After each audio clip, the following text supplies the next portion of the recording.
श्री हरिदास ठाकुर श्री गौड़िया परंपरा के एक बड़े आचार्य हुए श्री हरिदास ठाकुर। अभी जगन्नाथपुरी में कथा है, वहां थोड़ा और विस्तार से आपका प्रसंग सुनाने का प्रयास करूंगा। 3 लाख नाम रोज करते थे और जब तक 3 लाख हो नहीं जाता था तब तक सोते नहीं थे।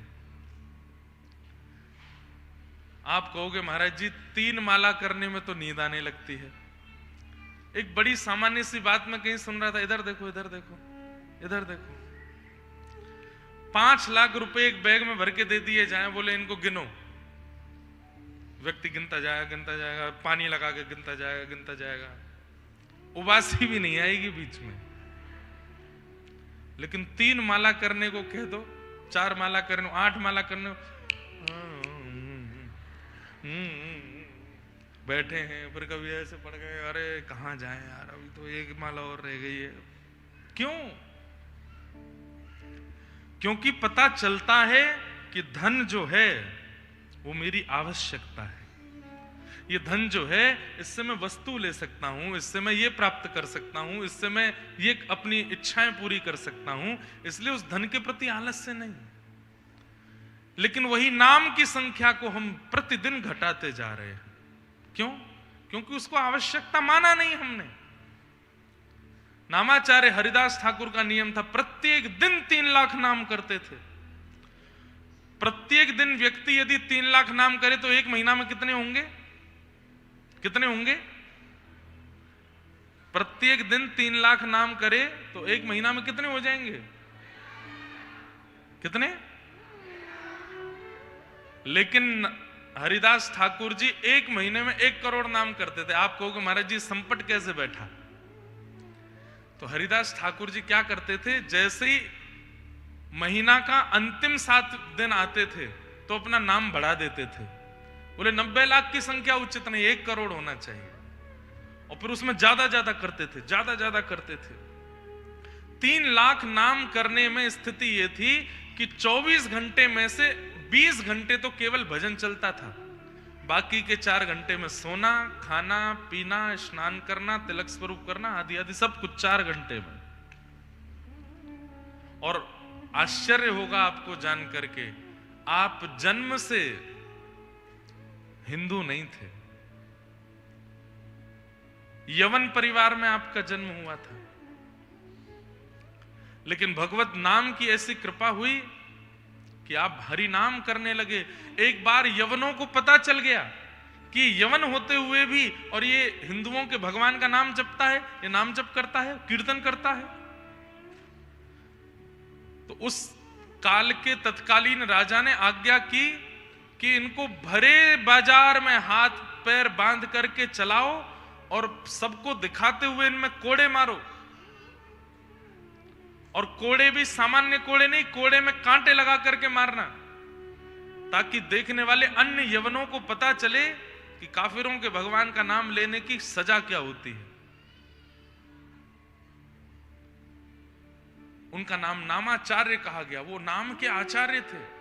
हरिदास ठाकुर जब उनको भरे बाजार में लेकर के गए और जब कोड़े मारने लगे यवन, तो जैसे ही कोड़ा पड़ता, हरि बोल हरि बोल हरि बोल हरि बोल कहकर के रोते थे।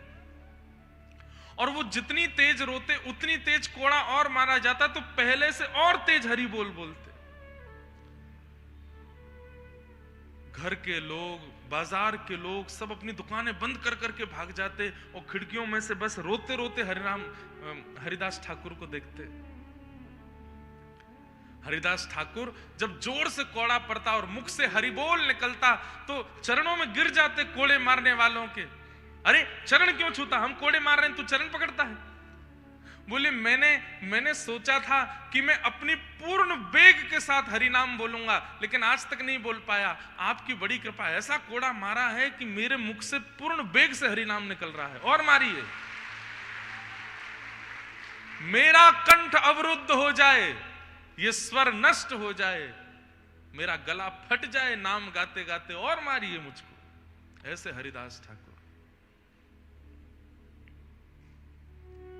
कहते हैं कि जब कोड़े मार रहे थे यवन तो रक्त की धार बह रही थी पूरे अंग से, और आप प्रसन्न मुद्रा में हरि बोल हरि बोल हरि बोल कह रहे थे। उस समय भगवान के सुदर्शन चक्र को इतना क्रोध आया कि आकाश में सुदर्शन चक्र एक दूसरे सूर्य के भांति भ्रमण करने लगा।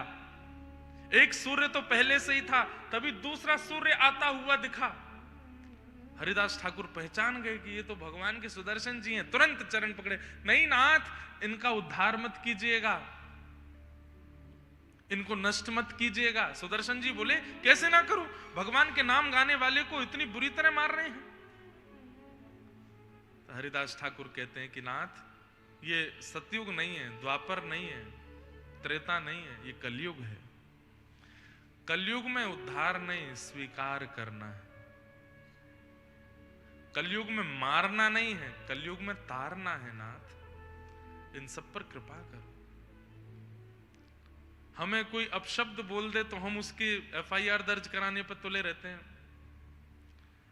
अब आप सुनकर के हंसेंगे, ऐसे ऐसे लोग हैं संसार में। हमको घर पर आमंत्रण दिया, ऐसे ही चलते चलते, हमारे घर आइए, मैंने कहा देखेंगे। अरे नहीं आइए, मैंने कहा देखेंगे, प्लीज बनाइए ना। मैंने कहा हमारे इतने क्रम रहते, मैं थक जाता हूं, नहीं आ पाऊंगा। नहीं पहुंच पाए घर तो हमारे नाम से FIR कर दी। घर नहीं आए, चलो FIR होंगे तुम्हारे नाम। इतने खतरनाक लोग हैं संसार के, और यही कलयुग है। आप मेरी बात मानो तो आप अच्छे, नहीं मानोगे तो मैं तुम्हारी जीवन को बर्बाद करने में कोई कसर नहीं छोड़ूंगा। पर ऐसों को ठाकुर जी देखते हैं, क्या करना है उनके साथ। और ये महाराज जी बिल्कुल सत्य बात है, धमकी दे रहे हैं। बोले तुम्हारे नाम FIR करेंगे, हमारे घर क्यों नहीं आए? क्यों? हमारे बच्चे, परिवार और हमारी सब बाट देख रहे थे आपके। अरे तो हमने कही थी समय नहीं है भाई, कैसे आए? बहुत विचित्र है संसार। लेकिन हमने नियम लिया महाराज जी, इस बार 20 जुलाई को हमको 10 वर्ष कथा करते हुए हो रहे हैं। 20 जुलाई को, 20 जुलाई को है कहां? हम ऑस्ट्रेलिया से आएंगे कथा करके। गुरु पूर्णिमा का उत्सव है इसी हॉल में। 21 या 22 तारीख से गुरु पूर्णिमा का, 20 से ही है, पता नहीं, शायद गुरु पूर्णिमा का उत्सव है। पूज्य गुरुदेव भगवान की कथा होगी। संध्या के सत्र में हम थोड़ी देर कुछ प्रवचन करेंगे। इस बार हमने लिया है कि एक 10 पॉइंटों का एक नियम बना रहे हैं अपना, सार्वजनिक रूप से सबको बता देंगे, और उन नियमों में ही अब आगे कथाएं चलेंगी। और उनमें बहुत सारे 10-12 नियम विशेष रूप से रहेंगे, सबको बता दिए जाएंगे। इस 10 वर्ष में कुछ तो ऐसा करें कि अब बस थोड़ी रुकावटें हों, थोड़ी मर्यादा हो।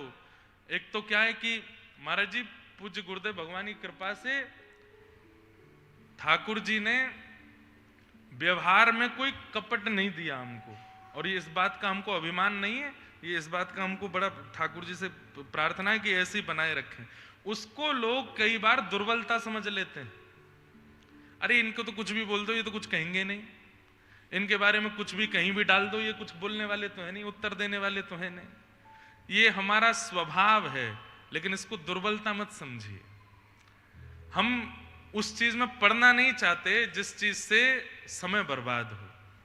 जितना हो सके कथाएं हो, ठाकुर जी की सेवा हो, उत्सव हो, ये सब करके निकलना है इस संसार से।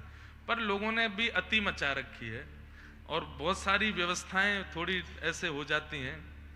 तो उन सबका इस बार जुलाई में 10 वर्ष की पूर्णता पर नियम बन जाएंगे 10। उन्हीं नियमों में ही हमको आगे रहना है, क्योंकि लोग बाग तो कुछ भी करने लगते हैं। फिर नामाचार्य हरिदास ठाकुर को कोड़े मारे जा रहे हैं, और वे सुदर्शन जी महाराज प्रत्यक्ष खड़े हैं, उनसे कह रहे हैं इनको मत मारिए, इनका उद्धार कीजिए।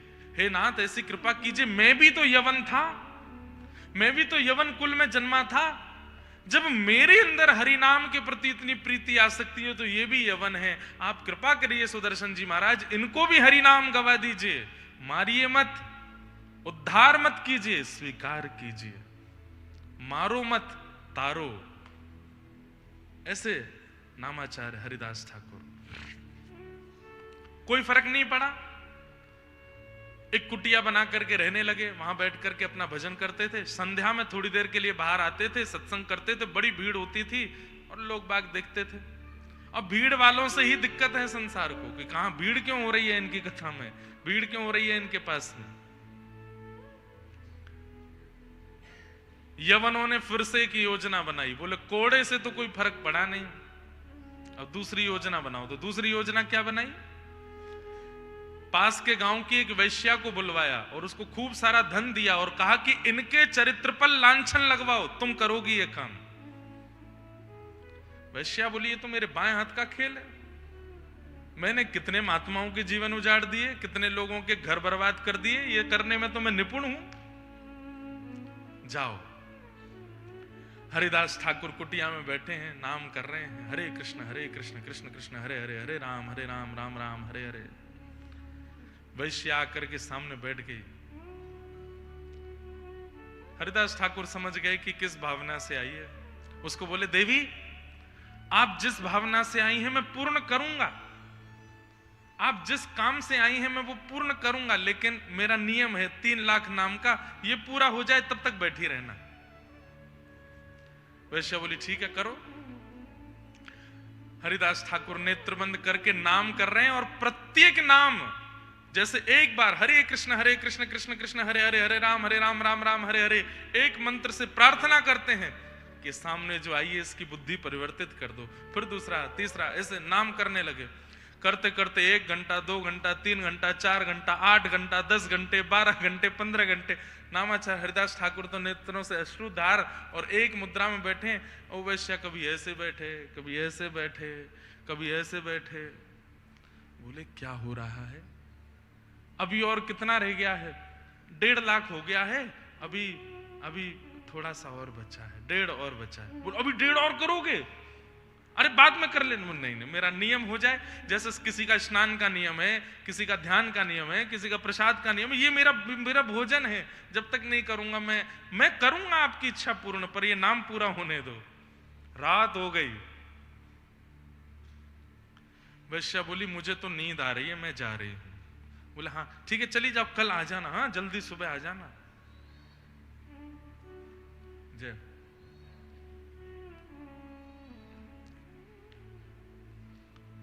बोलो वृंदावन बिहारी लाल। कल जल्दी आ जाना। वो ठीक है। अगले दिन वैश्या बाहर जैसे निकल के गई उस दिन, तो सब यवन बोले तुमने हल्ला नहीं किया। अरे तुम हल्ला करते हम पूरे गांव को इकट्ठा करते, जिस काम से गई थी कुछ किया ही नहीं। बोले अरे वो नाम ही नहीं छोड़ रहे हैं। 1.5 लाख नाम तो मेरे सामने बैठे बैठे किया, भी कह रहे 1.5 और बचे हैं। लेकिन उन्होंने कल सुबह जल्दी बुलाया है, आज नहीं हो पाया काम, कोई बात नहीं। पहचान तो हो गई है, थोड़ा पहले दिन थोड़ा पहचान होनी चाहिए, एक दूसरे को देखना चाहिए, मन बनाना चाहिए, अब कल हो जाएगा काम। अगले दिन वैश्या सुबह सुबह फिर आ गई। जैसी आई तो नामाचार्य ठाकुर बैठे थे, आकर के प्रणाम किया, माला पूर्ण करके बोले तुम्हारी प्रतीक्षा कर रहा था, तुम आई क्यों नहीं? अरे कितनी जल्दी आ गई, अभी 4 घंटे पहले तो गई हूं मैं, 2 घंटा सो के तुरंत स्नान करके आ गई। आपका हो गया नाम? अभी चल ही रहा है? नहीं, कल वाला 3 लाख तो शुरू हो गया, मैंने थोड़ी देर प्रतीक्षा करी, तुम नहीं आई तो आज वाला शुरू हो गया है दूसरा। अब ये 3 लाख नाम आज के शुरू हो गए हैं, आज के शुरू हो गए। कितने नाम हो गए? अभी तो 100 माला हुई है, 3 लाख बची हैं। कल की 3 लाख पूरी हो गई, फिर मैंने प्रतीक्षा करी, तुम नहीं आई तो मैंने आज की शुरू कर दी। अब बैठ जाओ देवी, अब ये तो पूर्ण नहीं होगी तब तक। तब उसके मन में क्या आया, मैं इतनी रूपवान, मेरे नेत्र ऐसे, मेरी बोली ऐसी, मेरा शरीर ऐसा, मेरा यौवन ऐसा, मेरे विचार मेरे भाव ऐसे कि मैं जिस गली से निकल जाऊं वहां कोई मुझे देखे बिना ना रह सके। क्या है इस नाम में ऐसा जो ये व्यक्ति 24-24 घंटे जप रहा है? अब वो यही देखने के लिए कि इस नाम में ऐसा क्या मिल रहा है इनको कि ये बैठ करके एक आसन पर बैठ करके जप रहे हैं। जब उसके मन में ये इच्छा प्रकट हुई, ये इच्छा ही तो भगवत प्राप्ति कराती है कि क्या है कथा में, क्या है वृंदावन में, क्या है दर्शन में, क्या है रूप में, क्या है आचार्यों की वाणी में, जो लोग खिंचे चले जा रहे हैं। और इस इच्छा से जब वो पहली बार आता है तब उसको ठाकुर जी पकड़ना प्रारंभ करते हैं। उसके मन में इच्छा प्रकट हुई, ऐसा क्या है इस नाम में, ये छोड़ते नहीं।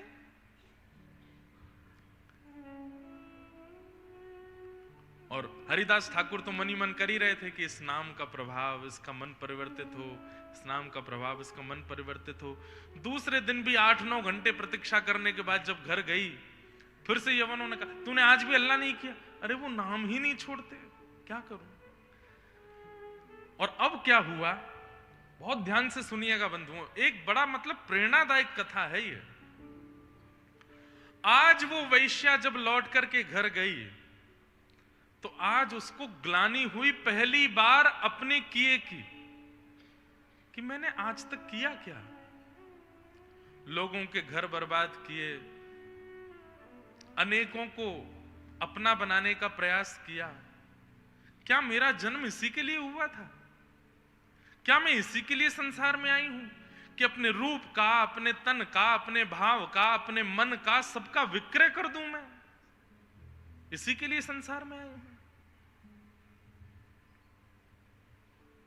और बंधुओं एक बात सुनिएगा, कथा सुन करके, नाम जप करके, नियम साधन करके, गुरु आज्ञा मान के जिस दिन आपको अपनी गलती का बोध होने लग जाए, समझ जाइएगा कि उस दिन आचार्य ने आपको कृपा भर के देखा है, उस दिन ठाकुर जी ने आपको देखा है। जिस दिन अपने आप को बदलने की स्थिति, अरे झकझोर गई है आत्मा भीतर से कि ये मैं क्या कर रहा हूं, ये मेरा उद्देश्य तो नहीं है, जिस दिन ये भावना प्रकट हो जाए,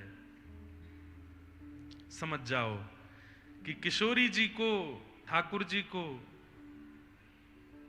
आपकी याद आ गई है।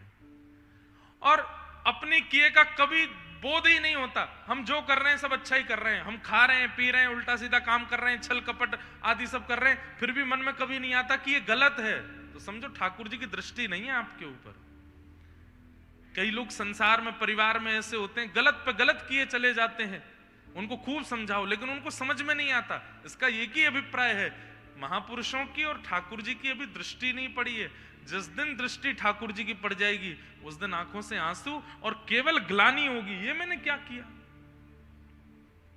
अरे श्री माधवदास जी महाराज 24 वर्ष की अवस्था में जगन्नाथपुरी गए थे और केवल नील चक्र को देखा है, जगन्नाथ जी का दर्शन नहीं किया, नील चक्र को देख करके रोने लगे। क्यों रो रहे हैं? इतना रोए, इतना रो। किसी ने पूछा क्यों रोते हो?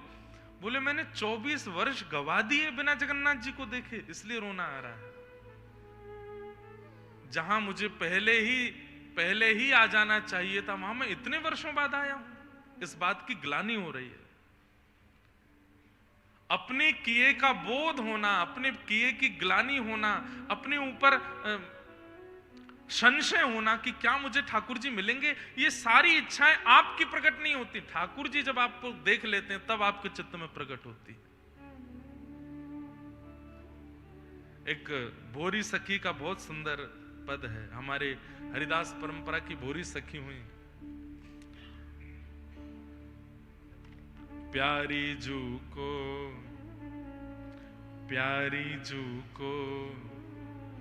मेरी सुध कौन करावे, प्यारी जू को मेरी सुध कौन करावे, प्यारी जू को मेरी सुध कौन करावे, प्यारी जू को मेरी सुध। समझ में आ रही है बात? श्री प्रिया जी को मेरे बारे में कौन बताएगा? वो मुझ पर कब दृष्टि डालेंगी, वो मुझे कब देखेंगी? सब लोग इधर देखो, कुर्सी पर बैठने वाले, सोफा वाले, सब इधर देखो, ध्यान से कथा सुनो। मैं तो ऐसा नहीं कि प्यारी जी, प्रिया जी, श्री जी मुझ पर दृष्टि डालें, कोई तो जाओ और जाकर के उनको मेरे बारे में बता दो ताकि उनकी दृष्टि मुझ पर पड़े।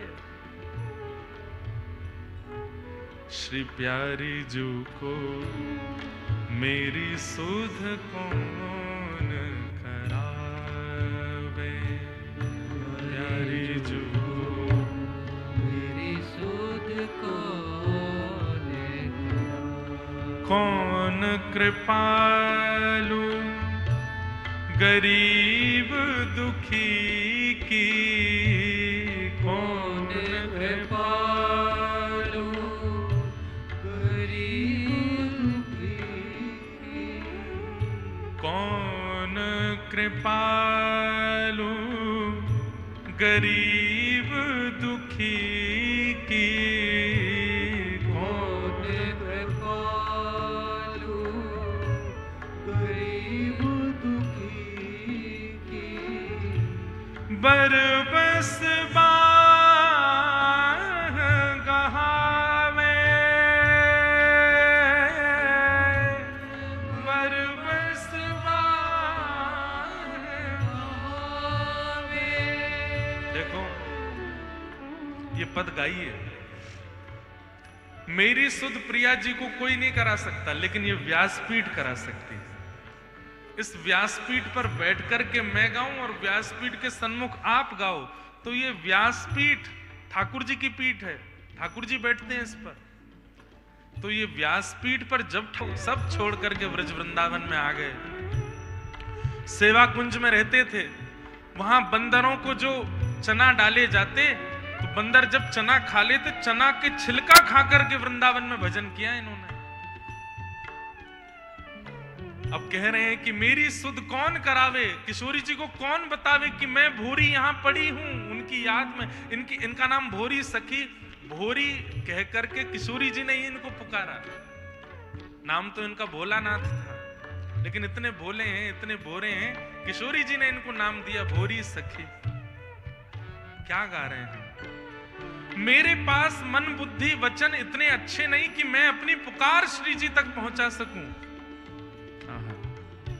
मन बुद्धि वचन अगोचर प्यारी, मन बुद्धि वचन अगोचर प्यारी, मन बुद्धि वचन अगोचर प्यारी, मन बुद्धि वचन अगोचर प्यारी। तेरे कौन विधि जावे,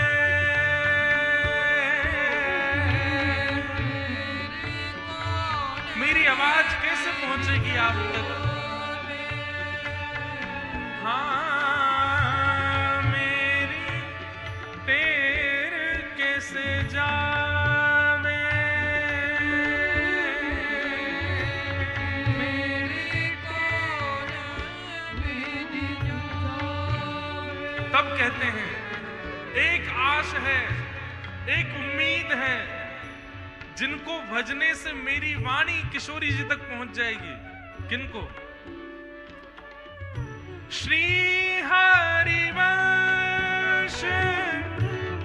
चंद्र बने भोरी, श्री हरिवंश चंद्र बने भोरी, श्री हरिवंश चंद्र बन भोरी, श्री हरिवंश चंद्र बन भोरी। को यह आस पुजावे, को यह आस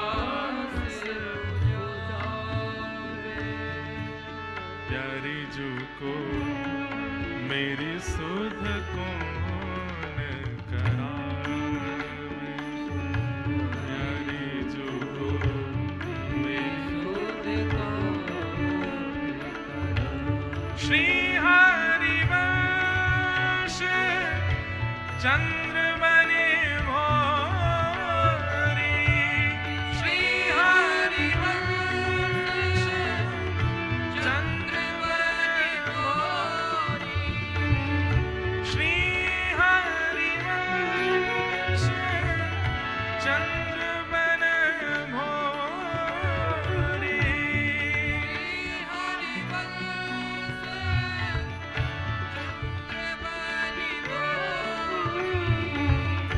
को यह आस पुजावे,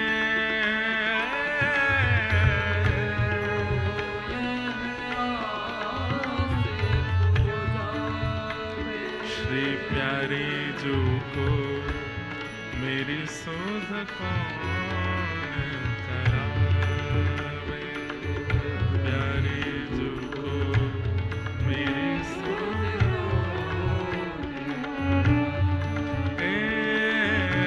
प्यारी जो को मेरी शोध कौन करावे, प्यारी जो को मेरी शोध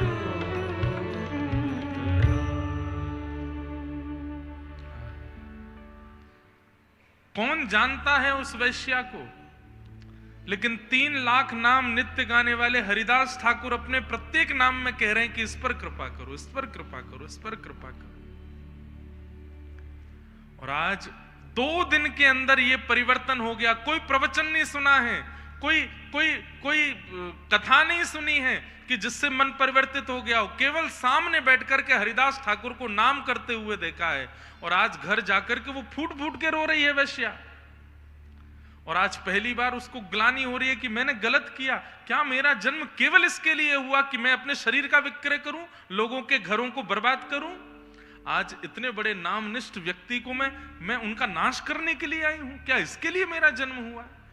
अपनी गलती का बोध होकर के रोने लग जाएं और मन में ये भाव आने लगे कि अब मुझे सुधरना है, अब मुझे ये त्यागना है। समझ जाओ ठाकुर जी को आपकी पता चल गई है, आपका बोध ठाकुर जी को हो गया। और जब तक गलतियों का बोध नहीं हो रहा है, चले जा रहे हैं, चले जा रहे हैं, करते ही जा रहे हैं, करते ही जा रहे हैं, कोई दिक्कत नहीं है, कोई बोध नहीं, कोई आत्मग्लानि नहीं, समझो ठाकुर जी को पता ही नहीं है आप कौन हो। वैश्या दौड़ करके आई है आज हरिदास ठाकुर के चरणों में और बस रोते बिलखते हुए कह रही है कि इस अधम पर कृपा करो, मेरा जन्म व्यर्थ हो जाएगा, मैं नरकों में पड़ी रहूंगी, 84 लाख योनियों में अपना जीवन गंवाना पड़ेगा। नाथ, अब आप ही हैं जो मुझ पर कृपा कर सकते हैं। हरिदास ठाकुर प्रसन्न हो गए और प्रसन्न होकर के कहा, देवी इस कुटिया में बैठ करके मैंने लाखों नाम जपे हैं, करोड़ों नाम जपे हैं, हर महीने का 1 करोड़ नाम का मेरा संकल्प है। मैं कितने सालों से इस कुटिया में रह रहा हूं।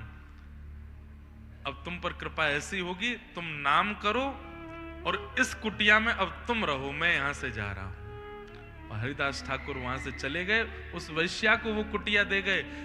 वैश्या उस कुटिया में बैठ के भजन करने लगी। वो यवन सब ढूंढने लगे, भैया यहां द्वार पे जो बोल रहे हैं धीरे धीरे बोले, बिल्कुल हल्ला नहीं करें।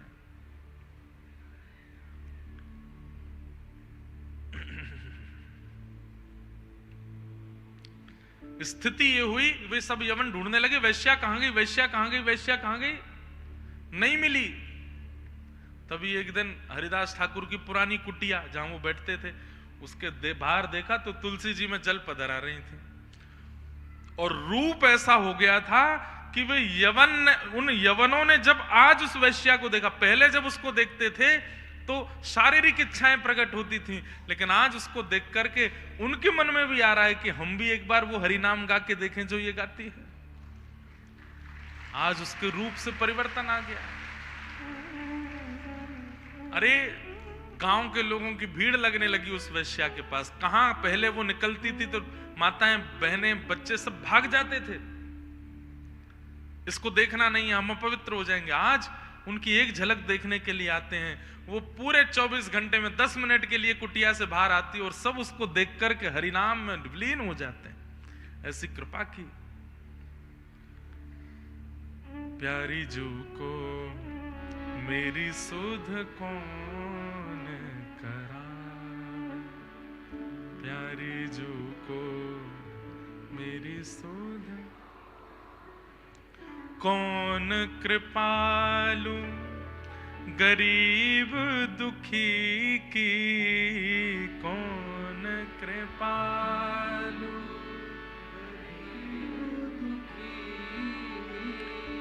बरबस बाह गहावे,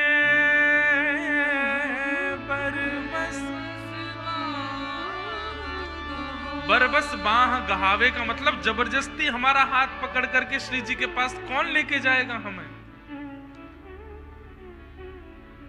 कहां मैं कहूं अलबेली राधा, कहां मैं कहूं अलबेली राधा, समझत ही अकुला में, समझत प्यारी जू को मेरी सुध कौन करा, प्यारी जू को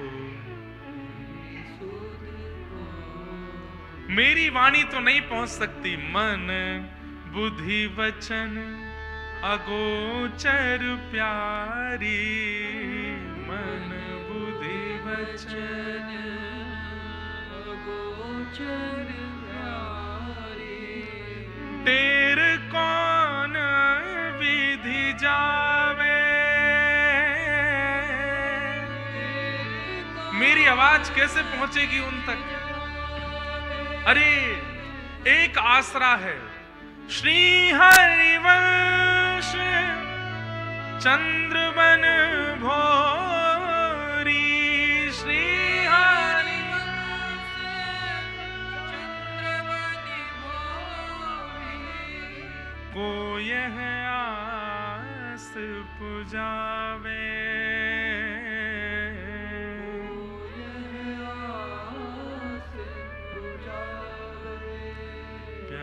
जू को मेरी सुध कौन करा,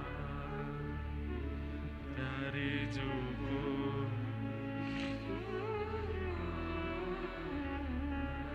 ये व्यासपीठ कराएंगी, ये ब्रज के आचार्य चरण कराएंगे, संत जन कराएंगे आपकी सुध, लेकिन उसके लिए उनके अनुकूल बनो। प्रिया जी के अनुकूल तो हम नहीं बन सकते, ठाकुर जी के अनुकूल तो हम नहीं बन सकते, आचार्यों के अनुकूल बन जाएं, महापुरुषों के अनुकूल बन जाएं, वैष्णवों के अनुकूल बन जाएं, ब्रजवासियों के अनुकूल बन जाएं। ये प्रार्थना अगर कर दें तो संभव है।